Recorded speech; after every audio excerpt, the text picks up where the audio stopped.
Depois de ser preso nesta manhã, o ex-ministro do Turismo, Gilson Machado, que segundo a Polícia Federal tentou arrumar um passaporte português para o Barbosa, Mauro Cid, reafirmou em nota sua total inocência. Ele afirma, esse aí, que não cometeu crime algum, não matou, é verdade, não roubou, é verdade, não traficou drogas, é verdade, porque muitos desses estão soltos, né? Gilson afirmou que apenas pediu informações sobre a renovação do seu passaporte e do passaporte do seu pai. Renovação do passaporte do seu pai. Segundo Gilson, abre aspas, é só verificar as ligações que fiz para o consulado e os áudios que enviei aos funcionários. Eu nunca estive presente em nenhum consulado ou embaixada, nem de Portugal, nem de qualquer outro país, seja no Brasil ou no exterior. Tudo o que fiz foi um gesto de cuidado com o meu pai dele, ministro Gilson. Nada além disso. Ele ainda ressaltou que a justiça divina tarda, mas não falha. O ex-ministro já realizou o exame de corpo de delito e agora será levado ao Centro de Triagem e Observação Criminológica, professor Everardo Luna, em Recife, onde ficará à disposição da Justiça. Vitor Miciati, eu sinceramente espero e torço para que esta nota não seja verdadeira. Eu torço para que o que está nessa nota não seja verdade. Porque se for verdade isso, estará caracterizado um crime de abuso de autoridade, sobretudo de quem forjou a situação ou levou a situação da decretação da prisão ilegal.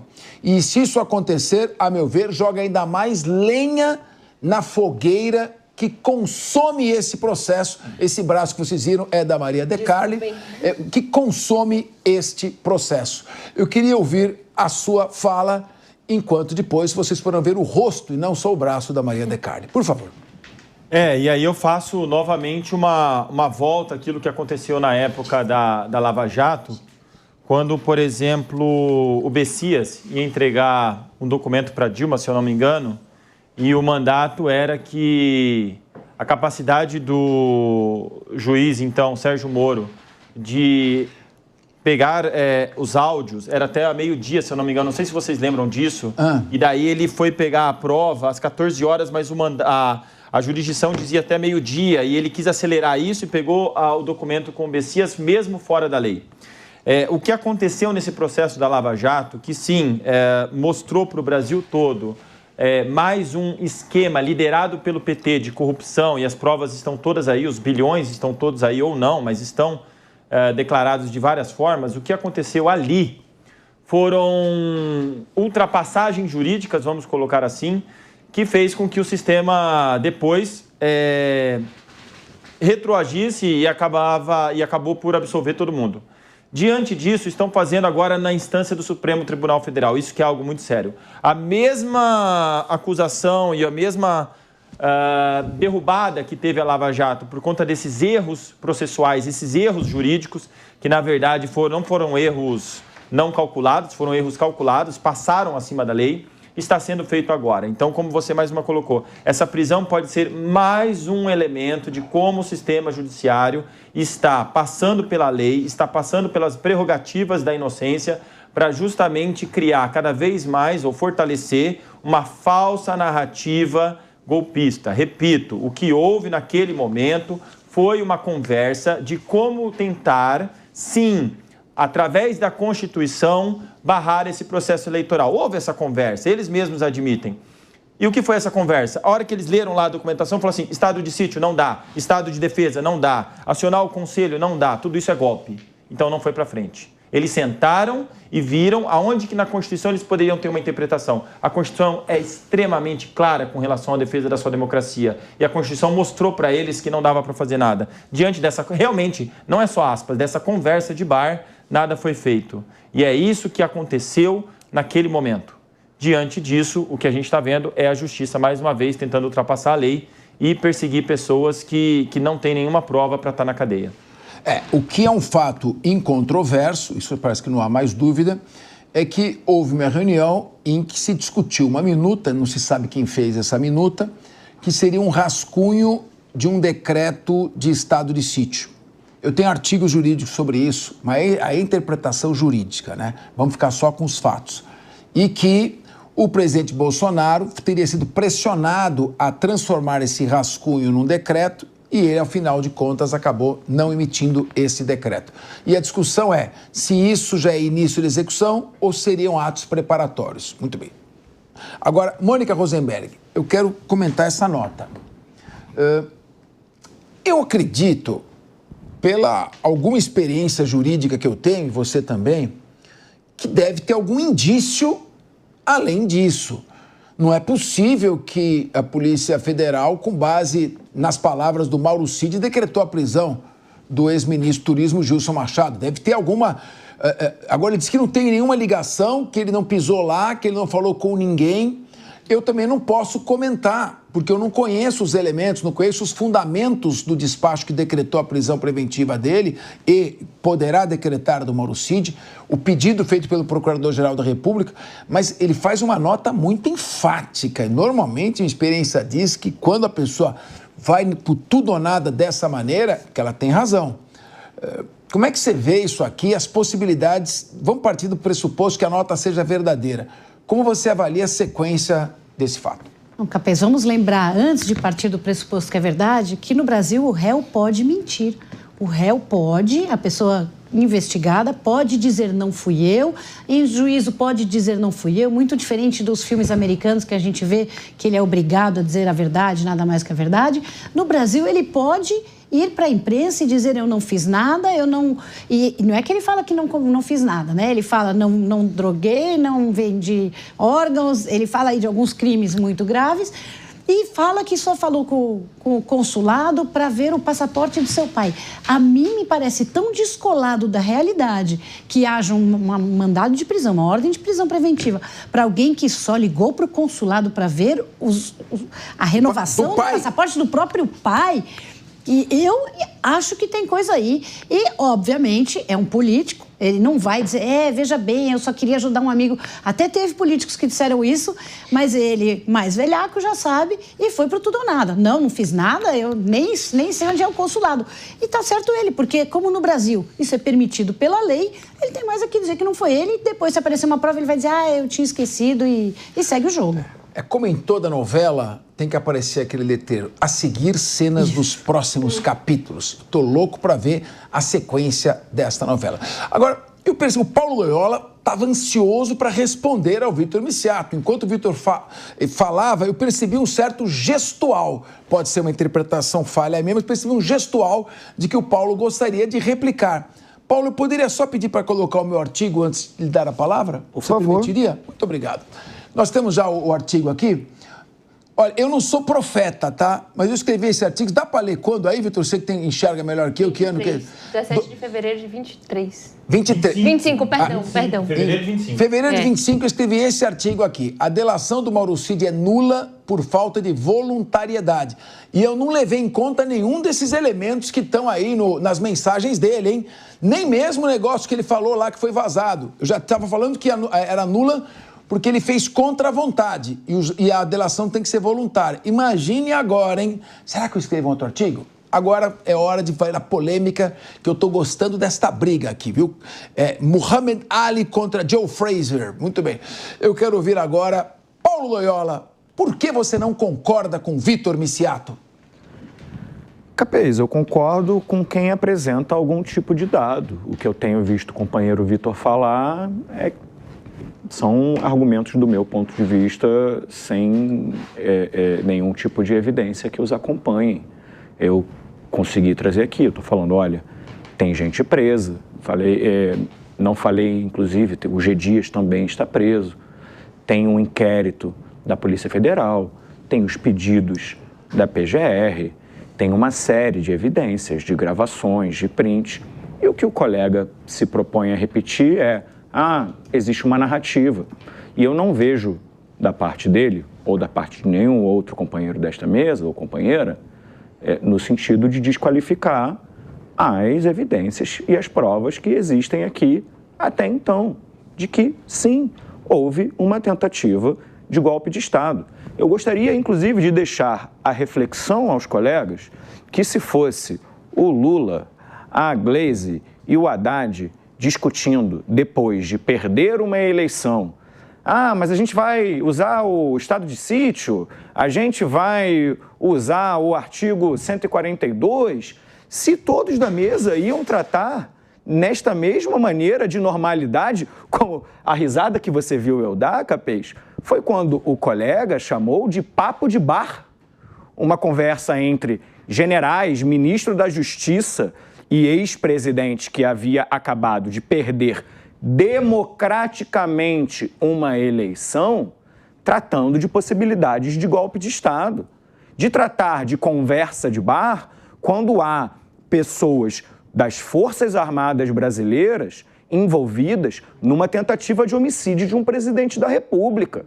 Sinceramente, me parece irresponsável, para dizer o mínimo, esse tipo de torcida, porque, repito, se fosse relacionado ao campo da esquerda, se fosse alguém do PT, se fosse alguém do PSB, se fosse alguém do PDT, se fosse alguém do PCdoB, se fosse alguém do PSOL, jamais teria o mesmo tipo de tratamento como papo de bar, uma tentativa de assassinato e de golpe de Estado. Então, isso, para mim, é risível, para dizer o mínimo, Capês. Muito bem.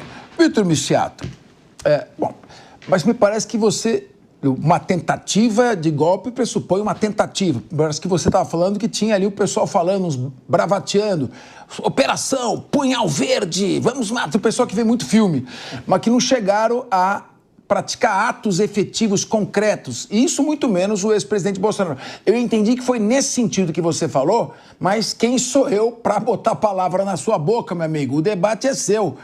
Você é mesmo só um torcedor, como o Paulo Loyola sugeriu, ou você é um comentarista mesmo? Eu quero te ouvir. Sou um comentarista, trabalho com história, inclusive meu doutorado é sobre o golpe militar no Brasil também. Fale as suas credenciais, por favor. E acho que é bom pontuar, porque quando há uma tentativa de golpe, muita gente imagina que é numa canetada, é numa decretada. Não, gente, golpe é quando você tem todo um planejamento e não existe golpe sem legitimidade.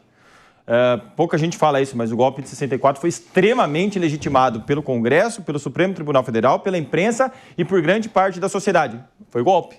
Mas deu certo. Foi golpe. Deu certo, sim, mas foi golpe. Entende? Então, o que houve aqui na atualidade, que estão tentando fazer vários tipos de conexões, é o seguinte: houve um grupo radical das Forças Armadas, não comandados por Bolsonaro, até porque o nosso colega esquece de falar que um dos projetos dessa trama mais radical era justamente excluir Bolsonaro dessa trama. Por isso que a gente tem que se perguntar por que o general Augusto Heleno não fez a sua declaração ali no tribunal. Então, havia sim, ao verem que Bolsonaro não tinha o interesse de dar sequência a isso, algum grupo mais radical, sem anuência de Bolsonaro, cogitou talvez executar um ministro, executar um presidente, colocar o orçamento disso. Isso é um ponto. Agora, que o nosso colega e ninguém no Brasil ainda conseguiu colocar, tecnicamente falando, porque quando eu vi, por exemplo, uma pessoa que eu respeito muito, que é o William Vac, dizendo assim, o julgamento agora não é mais técnico, o julgamento é político. Eu entendo esse ponto, mas nós não estamos no parlamento, onde um processo de impeachment, por exemplo, é jurídico-político. Nós estamos num tribunal, onde a questão da técnica é fundamental, da prova, da materialidade. Não há, por exemplo, a materialidade de que Bolsonaro ordenou o assassinato de um ministro, ordenou o assassinato de um presidente. Repito, a Constituição está aqui para ser interpretada, para ser discutida. As pessoas sentam lá e debatem. Vamos trabalhar com o que eles falaram. Eles falaram que sentaram para analisar a Constituição mediante uma visão que eles tinham do processo eleitoral, que já vinha sendo questionado há muito tempo. Mas tem uns malucos aí no meio também. Óbvio, não vamos também passar pano para esses doidos aí que estão falando bobagem. Justamente, não. Mas essas pessoas, elas ou estão presas ou serão presas, militares da ativa, evidentemente. Mas o que eu estou dizendo é o seguinte, eu não estou negando que houve esse ataque ou essa tentativa de ataque a um ministro ou a um presidente. Havia esse plano. Quem elaborou esse plano? Por que elaborou esse plano? Essa ordem veio de quem? Não há nenhuma materialidade que mostra que Bolsonaro mandou matar um ministro. Jair Messias, eu estou dizendo sobre a prisão de Bolsonaro. A prisão de Bolsonaro, ela se encaixa na mesma prisão do Lula no que diz respeito ao Lava Jato. Ele não foi preso ainda, só que não começa a botar o homem na cadeia. Exato, mas a gente sabe que... Mas eu tenho uma pergunta para o Vitor. Por favor, vamos debater então, Vitor. Vamos debater. Mônica Rosenberg, vamos pro pau aí. O que importa para nós não é se Bolsonaro está envolvido ou não, não é só sobre Bolsonaro. A gente precisa, entendeu, dar um zoom out, porque fica a discussão mais Bolsonaro, e o que nós precisamos saber é, houve ou não uma tentativa de golpe, houve ou não uma tentativa de enfraquecer a nossa democracia. Porque se a discussão fica restrita à pessoa física de Bolsonaro, nós estamos deixando de enxergar todo o resto. Então, assim, esquece Bolsonaro. Bolsonaro não estava... Não dá para esquecer Bolsonaro. Mas, porque Bolsonaro é o tema central disso. Você punir algum militante da esquerda radical que quer elaborar, fazer uma revolução é uma coisa, outra coisa é você prender o Lula.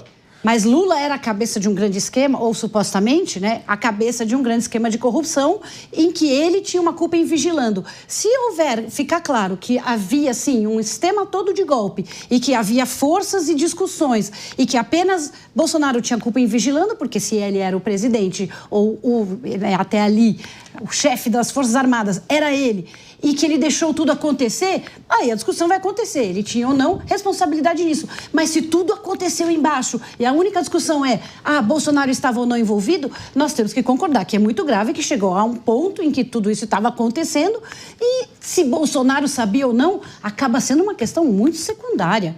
Ou você não acha grave que tenha acontecido toda essa discussão, independente da gente estar discutindo se Bolsonaro estava ou não envolvido? O que aconteceu ali foi muito mais grave do que um mero... Olha, pessoal, deixa eu... Não, por favor, pode concluir que eu tenho informação aqui para passar. O próprio documento radical mostra que Bolsonaro estava fora da jogada. Olha, pessoal, é o seguinte, primeiro algumas informações, tá? A informação tem sempre precedência ao debate. O nosso atento repórter Bruno Pinheiro conseguiu algumas informações numa conversa lá em Brasília. O Cid disse que ficou sabendo dessa história do passaporte dentro do plenário do STF, no intervalo dos depoimentos, ao ser questionado pela imprensa. Ele estava com o mesmo advogado que acompanhou no depoimento de hoje. Então, ele nega ter pedido para o ex-ministro do Turismo, Gilson Machado, a obtenção do passaporte e ouviu esta, segundo ele, história quando estava no plenário do STF. E também aqui o nosso assíduo telespectador, né, o meu querido colega do Colégio São Luís, né, que é o André manda aqui uma informação importante que já foi publicado, o fundamento da decretação da prisão do Gilson Machado.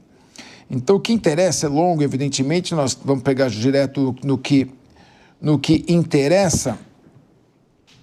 Diz que ele teria, só um minuto aqui, que eu já vou pegar.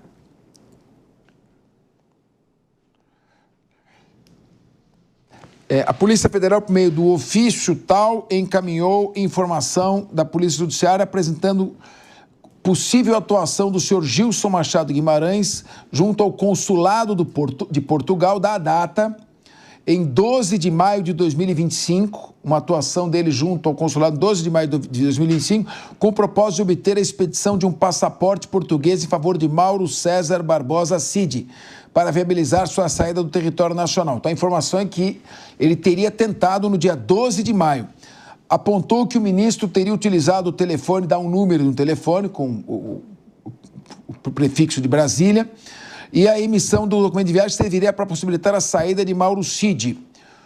Pontuou, a autoridade policial enfatizou que em janeiro de 23, conforme arquivos armazenados no telefone celular de Mauro Cid, o referido colaborador chegou a procurar o serviço de assessoria. E apontou, enfim, que o Gilson Machado, que está preso no dia 19 de maio de 2025, promoveu por meio do seu perfil, Gilson Machado Neto, na plataforma Instagram, uma campanha de arrecadação de doações de dinheiro. Isso é outra coisa. Então, a fundamentação está aqui, diz uma data específica, que é 12 de maio de 2025, que ele teria tentado. Nós não temos elemento nenhum para confirmar ou para infirmar esta prisão. No momento, cenas dos próximos capítulos, portanto. Paulo Loyola, eu sempre gosto de ouvir você, porque você é polêmico, mas você tem sempre argumentos substanciosos. Por favor, receba o carinho da nossa audiência e eu quero te ouvir. E só para fazer jus aqui, tem gente que de fato é carinhosa comigo lá mesmo, Tá assim, de uma maneira positiva. Aqui tem de então, tudo, pô.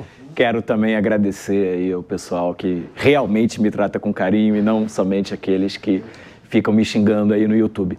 Mas, bem, ô Capês, o que a gente tem, e aí, mais uma vez, acho que é importante a leitura que você traz, vai contra a fala recente do Gilson, de que não havia feito nada.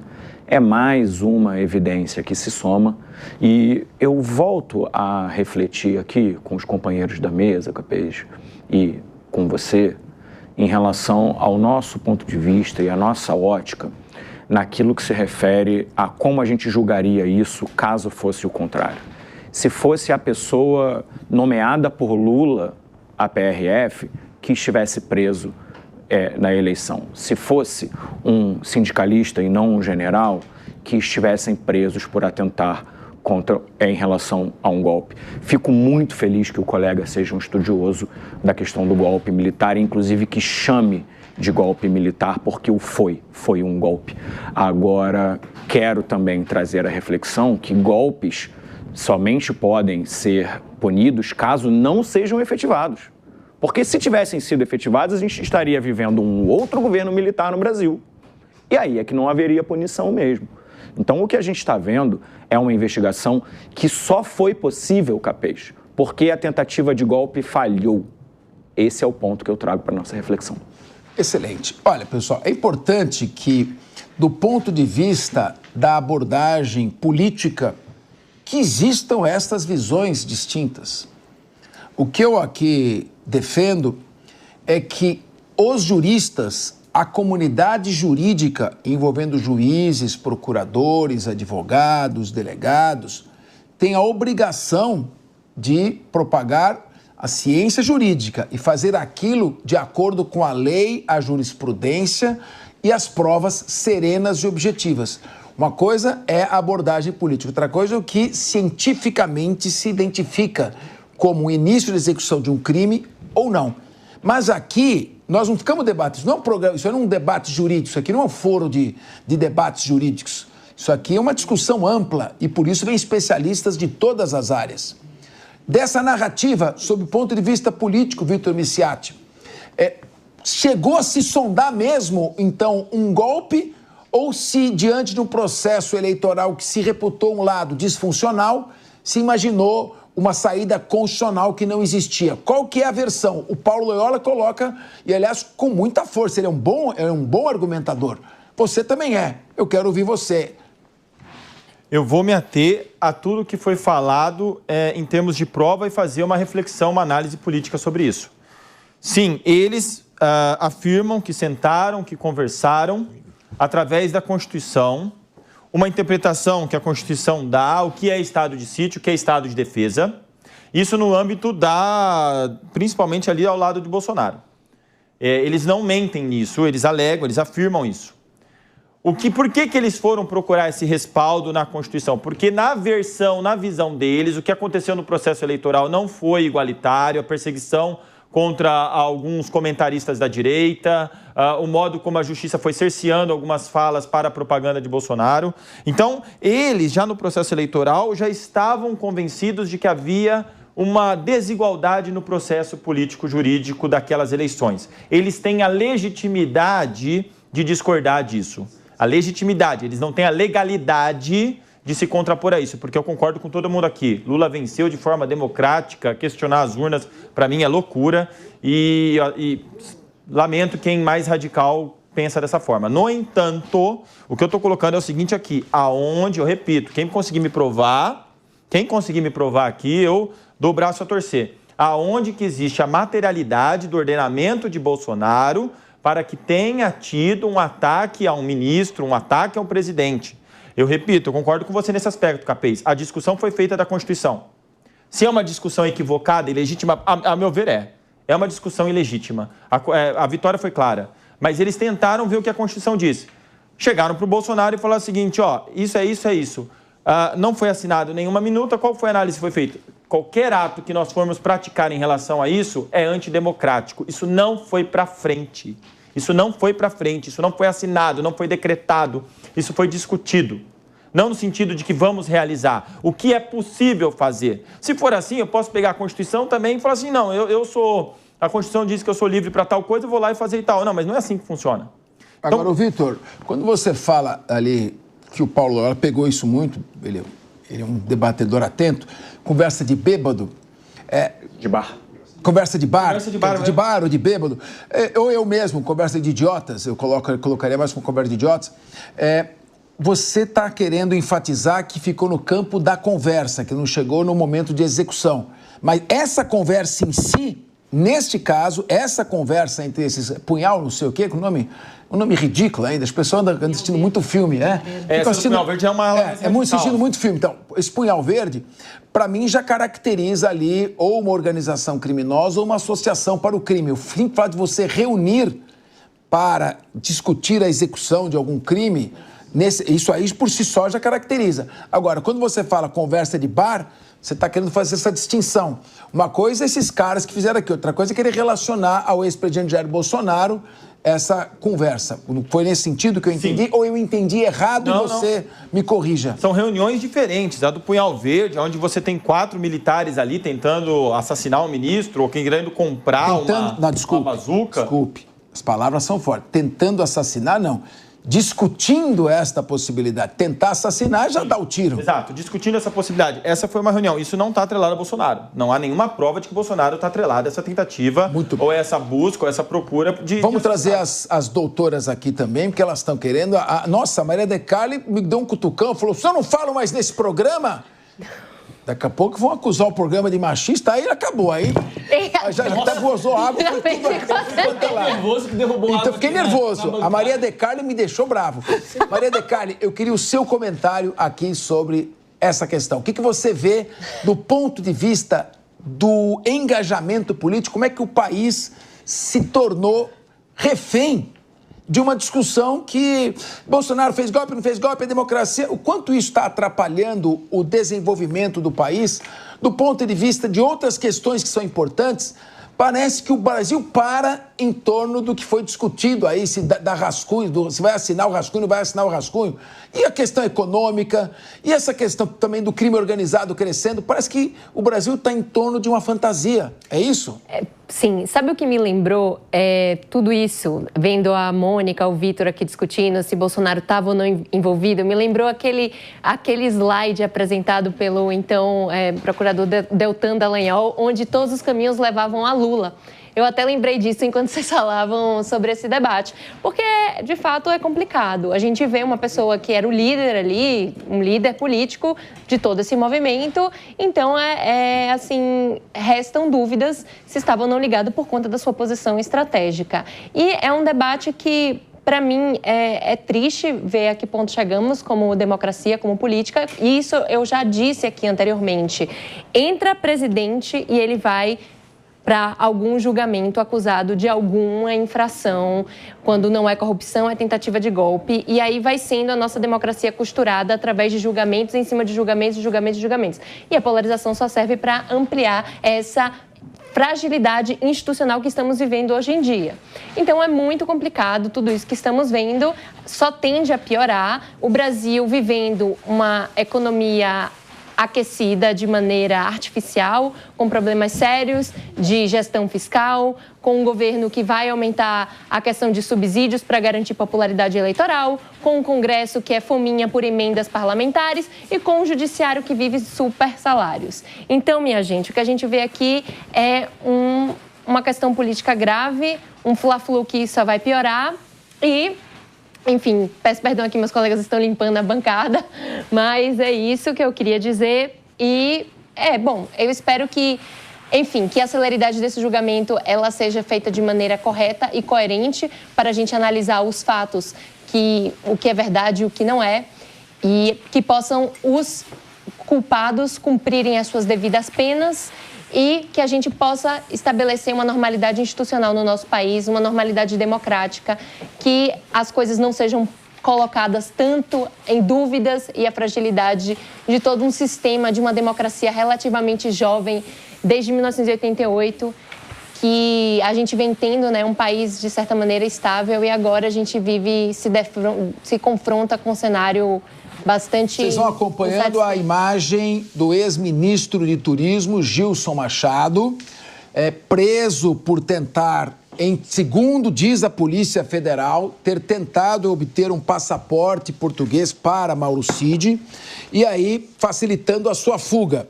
Ele nega veementemente, mostra indignação e a Polícia Federal aponta a data de 12 de maio. Precisamos saber o que aconteceu nessa data de 12 de maio e um número de um aparelho telefônico celular, por meio do qual teria, em tese, sido feita esta ligação. Vamos aguardar as cenas dos próximos capítulos.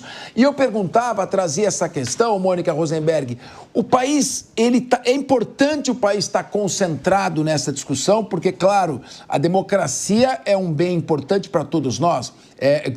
Como se costuma dizer, é o melhor dentre os piores regimes, ou seja, não tem outra alternativa a não ser a democracia. Qual é a outra alternativa? Botar uma pessoa mandando nas outras? Não tem. Então é vontade da maioria através de processos democráticos. Agora, o país está excessivamente concentrado nesse tema ou é importante que esteja concentrado excessivamente nesse tema? Não tem outros temas que ameaçam a democracia? O crime organizado tomando conta do país? A questão da segurança pública, a questão do déficit fiscal que tem que ser discutido, isso também não ameaça a democracia na medida em que criam instabilidade? Exatamente, eu vou até além. Para mim, as emendas parlamentares ameaçam a democracia de forma insidiosa, de forma muito mais perigosa, porque as pessoas não sequer percebem o risco que elas trazem a um processo democrático que seja legítimo, onde a expressão de vontade do eleitor tenha alguma coisa a ver com o alinhamento de ideias e não apenas com aquele que trouxe dinheiro que veio das emendas parlamentares. Então, ameaças à democracia existem o tempo todo, constantemente, e é dever de cada cidadão estar sempre atento a protegê-la, seja fortalecendo a educação cidadã, seja ajudando as pessoas a entenderem os seus deveres, os seus direitos, seja fiscalizando e monitorando aqueles que nós elegemos, porque também é uma coisa do povo brasileiro. A gente vai às urnas, é a grande festa da democracia, e no dia seguinte esquece em quem votou. Eu sempre pergunto aqui para você que acompanha a Jovem Pan, se você se lembra em quem você votou para deputada federal e deputada estadual. Eu ponho no feminino como mulher, mas raramente as pessoas se lembram quem colocou no parlamento, e é o parlamento que faz a regra do jogo. Então, ameaças à democracia não acontecem só no momento da eleição, acontecem dentro do parlamento, acontecem no Supremo Tribunal Federal, que sim é o defensor e o intérprete da Constituição, mas nós sabemos que a democracia está constantemente correndo perigo. E aí, Capês, eu queria puxar de novo o seu artigo brilhante a respeito da nulidade da delação de Mauro Cid, para lembrar quem nos assiste de uma coisa muito importante. Ela pode ser nula, não quer dizer que ela seja totalmente mentirosa. Ela pode estar recheada de verdade e ainda assim ser nula. Então, muito cuidado. O conceito jurídico, efetivamente, o artigo é brilhante, ela é nula, mas não quer dizer que tudo que está ali é mentira. É verdade. Tem um penalista italiano, Nicola Framarino dei Malatesta, que dizia: a mentira mais difícil de ser detectada num interrogatório é aquela em que o interrogado mistura fatos periféricos verdadeiros, ele vai historiando os fatos verdadeiros, de maneira que ele confere credibilidade ao seu depoimento e mente naquele ponto essencial em que é difícil você contestar porque não tinha ninguém lá para ver. Então, essa é a mentira mais difícil de ser derrubada. Claro que sempre, em todo depoimento, tem partes mentirosas e partes verdadeiras, porque o maniqueísmo já se demonstrou como algo que é estranho à natureza humana. Ninguém é totalmente bom, nem totalmente mal, nem são vestais. As pessoas têm lados, parte boa, parte ruim, e é nesse confronto que vamos caminhando. Agora, se o maniqueísmo está ultrapassado, ou é contrário à natureza humana, se é que é verdade, pode ser que eu esteja errado, Paulo Loyola, há esperança para o centro neste país, ou há uma tendência de continuidade da polarização direita e esquerda, com um chamando o outro de extrema? E quem está no meio tem que ser chamado ou de extrema direita ou de extrema esquerda, porque só existem duas categorias para estigmatizar as pessoas. Capês, não é que só existam duas categorias, mas eu vou inclusive pegar o objeto de doutorado do colega para lembrar uma coisa. Houve um golpe militar sobre o governo civil brasileiro. Acho que isso é um consenso aqui na mesa. Um golpe civil militar. Organizado pelos militares, gerenciado pelos militares, com presidentes militares. Um golpe militar. 64, você disse? 64. Agora, quem organizou este golpe são também pessoas que, recentemente, estiveram ao lado do governo Bolsonaro. Ou a gente vai negar o fato de que os militares estiveram junto com Bolsonaro, que o Bolsonaro era um militar. Porque, repito e aponto mais uma vez uma determinada falta de coerência, porque se fosse alguma coisa oriunda de um sindicalista, de um professor universitário de faculdade pública ou de qualquer outra entidade ou instituição ligada à esquerda, o discurso estaria sendo outro. Paulo, então esse é meu ponto aqui. A palavra está com você, só uma observação. Certo. O Bolsonaro tinha 10 anos no golpe de 64. Tá bom, participou eu falei que o Bolsonaro organizou o golpe de 64. Você falou que ele estava com... Eu falei que ele estava com muitos dos que estavam ali naquele momento e toda... Vamos lá, deixa eu refrasear caso não tenha ficado claro.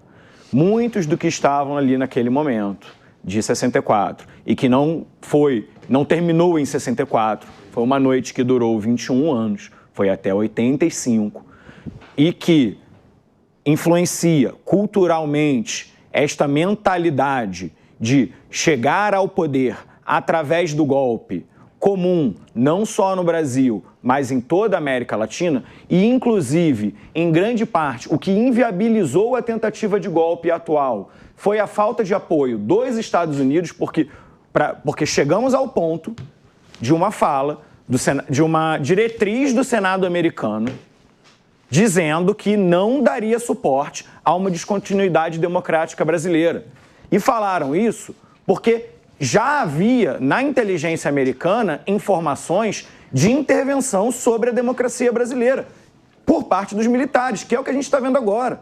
E não há como negar que a cultura militar é uma cultura ligada à direita. Chamar isso de Fla-Flu é despolitizante. Chamar isso de Fla-Flu é ignorar a história brasileira. Chamar isso de Fla-Flu é não entender as forças que compõem a política brasileira. É não entender a cultura das Forças Armadas. É não entender que as Forças Armadas são anti-esquerda. Então, o que a gente precisa olhar, e aí vou emendar na resposta na tua questão do centro, o centro brasileiro precisa se organizar da mesma maneira que a esquerda e que a direita estão organizados hoje no campo brasileiro. E o que acontece é que hoje, em 2025, ainda não está. Para que este centro tenha um nome viável, precisa ter forças tão grandes como as forças que hoje organizam esquerda e direita. Porém, a gente vê, sim, um desejo de superação dessa polarização. A gente vê uma parte grande da população criticando a radicalização. Porém, para que isso se torne um projeto político viável, não adianta só ficar de torcida, tem que haver organização por parte do centro. E hoje, esse centro está absolutamente alinhado com a direita brasileira.